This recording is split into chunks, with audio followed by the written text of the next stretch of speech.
L'after est là jusqu'à minuit avec coach Courbis, Daniel Riolo. Messieurs, on continue d'évoquer, d'analyser le match PSG-OM. On parlera de la suite après, notamment de Brest. La suite de quoi ? Il y a Brest, il y a Lille, il y a plein de choses. Encore. La suite de la journée. La suite de la journée. Le leader a perdu. Hein. Évaluation, mais il reste leader. Évaluation après ce PSG-OM.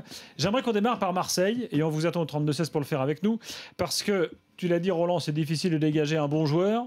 J'y arrive pas. Mais par contre, c'est facile de dégager les mauvais. Oui, il y en a beaucoup. Non mais c'est vrai, il y en a qui passent à travers. Moi, je dirais même pas mauvais, je dirais moyen. Ouais. C'est globalement moyen, moyen. Quoi. Mauvais, il n'y en a pas non plus. Très à part moyen, Caboret, trop moyen. j'ai trouvé pas bon sur la première période parce qu'il ratait toutes ses relances. D'ailleurs, il est vite sorti. Il a mis dans l'embarras tout le monde avec ses passes ratées. Et d'ailleurs, oui, bah alors je ne comprends pas. Moi, je pensais qu'il y avait un problème, qu'il était blessé ou quoi. Pourquoi André Ayew joue plus ? Tu mettais Giroud en 6 et Lucho et Ayew dans le petit triangle. Et au milieu, je pense que Paris ramait. Hein. Et c'était moi, j'étais persuadé de ne pas voir ce milieu. Enfin, je pensais qu'Ayew allait jouer, moi.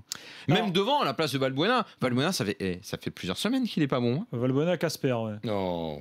Tu l'as trouvé bon ce soir ? Non, c'est pas plusieurs semaines qu'il est pas bon. Ah bon ? Moi, ça fait super. C'est quand son dernier bon match ? Je l'ai jamais vu mauvais ces derniers temps. Mais là, ce soir, il fait pas grand-chose. Tu l'as jamais vu comment ? Mauvais ces derniers temps.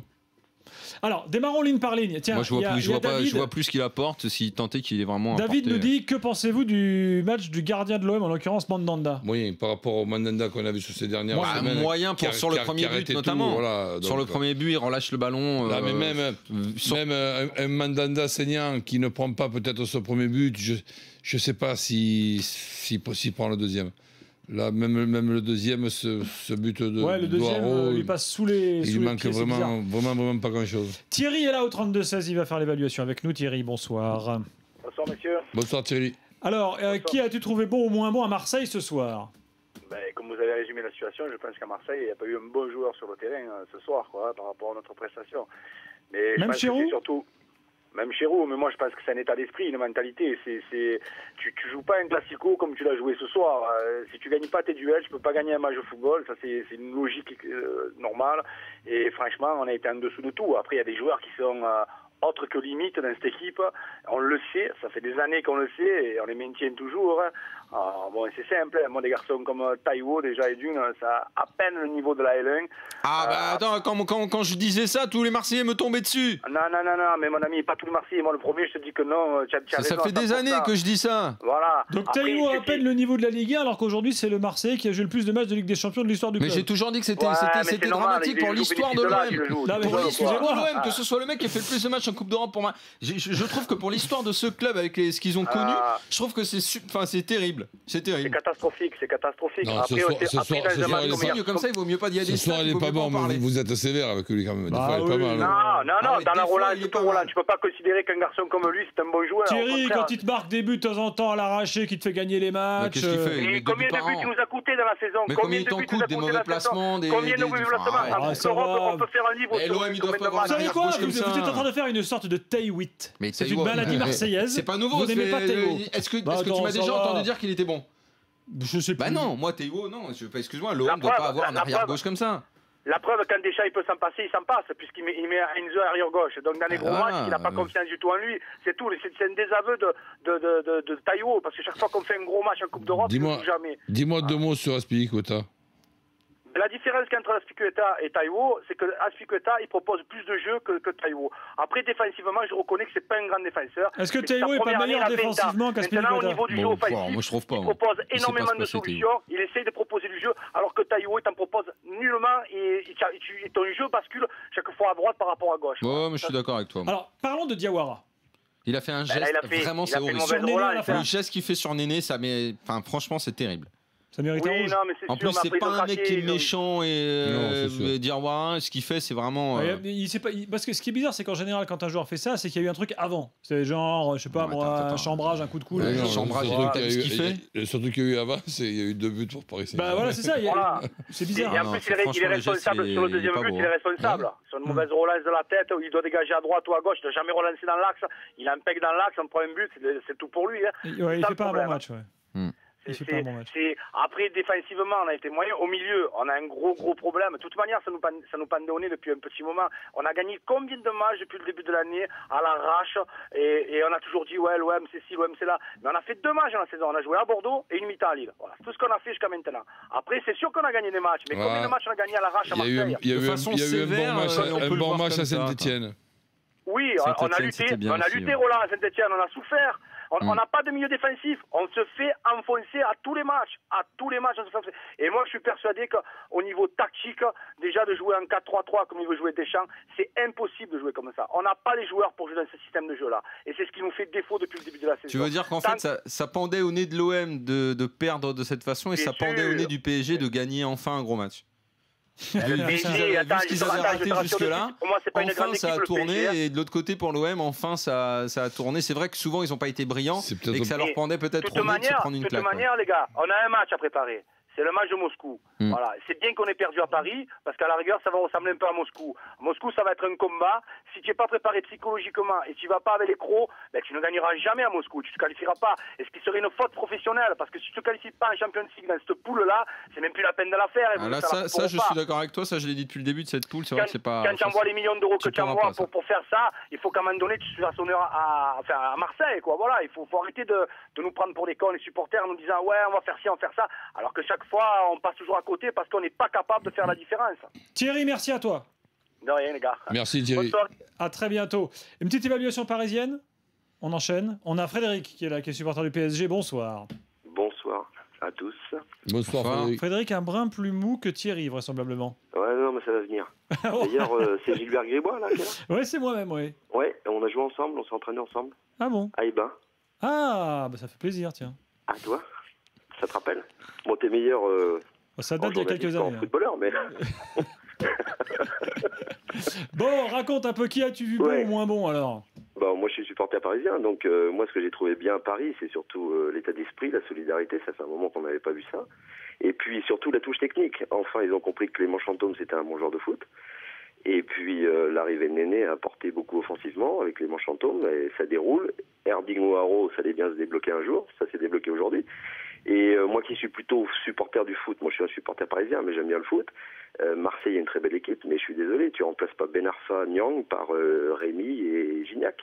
On a beau me dire ce qu'on voudra, Gignac, Rémi en équipe de France, pour moi c'est une hérésie. Hein. Ah, parce que Ben Arfa c'était quoi? Ah bah, je parle pas de l'équipe de France, mais Ben Arfa... C'était juste un mec qui a jamais été champion à Marseille. Juste pour finir, Ben Arfa, c'est typiquement... Moi je suis entraîneur d'une équipe maintenant, Ben Arfa c'est typiquement le genre d'une équipe. Attends, laisse finir. À un petit niveau amateur, mais Ben Arfa, c'est typiquement le genre de joueur capable de débloquer un match. Ces raisonnements-là, ça veut rien dire dans le foot d'aujourd'hui. Frédéric, tu mets pas un mec sur un terrain parce qu'il va pouvoir te débloquer une situation, tu mets un mec parce qu'il est bon sur 90 minutes.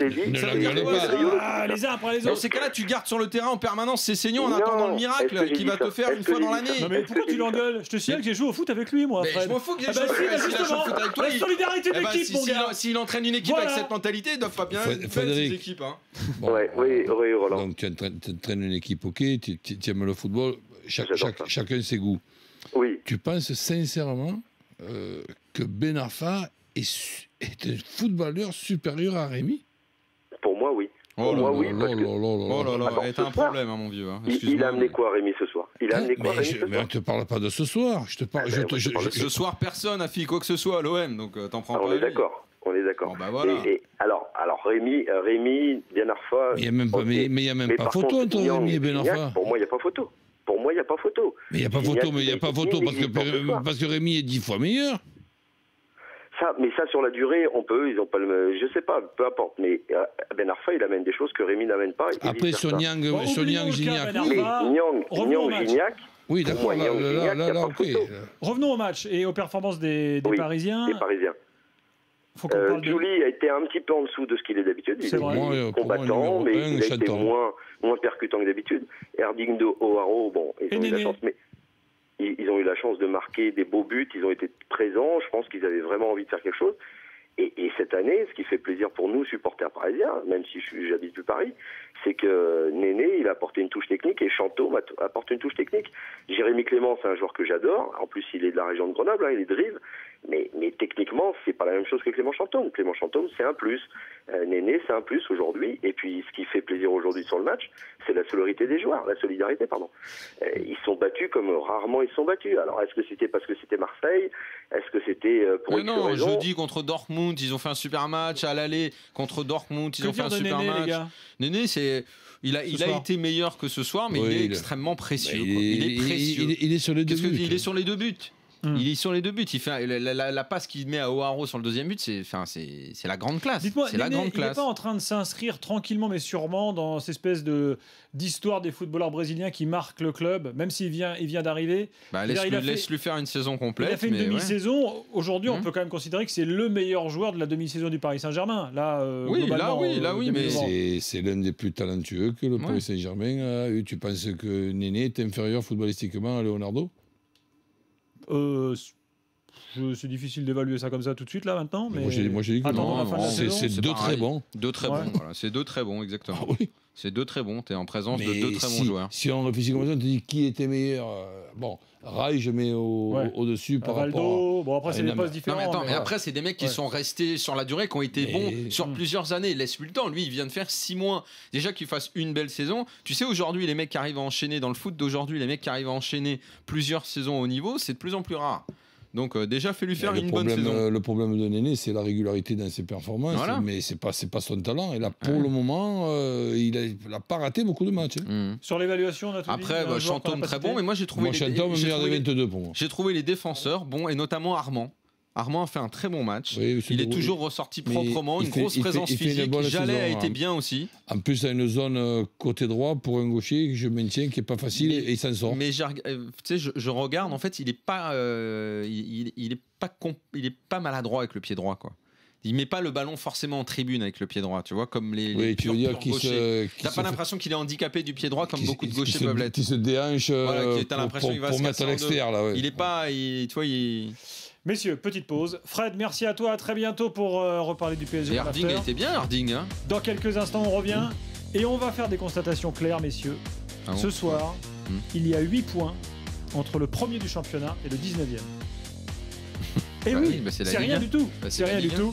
Du coup, tout peut être relancé, tout est serré. Bref, on a un suspense terrible. Alors, est-ce que c'est génial ou est-ce que c'est catastrophique? C'est toujours le troisième, c'est quoi? Il y a 5 points entre le troisième. C'est fou, hein? Et c'est comme ça, c'est la Ligue 1. C'est la Ligue 1. On a ça chez nous.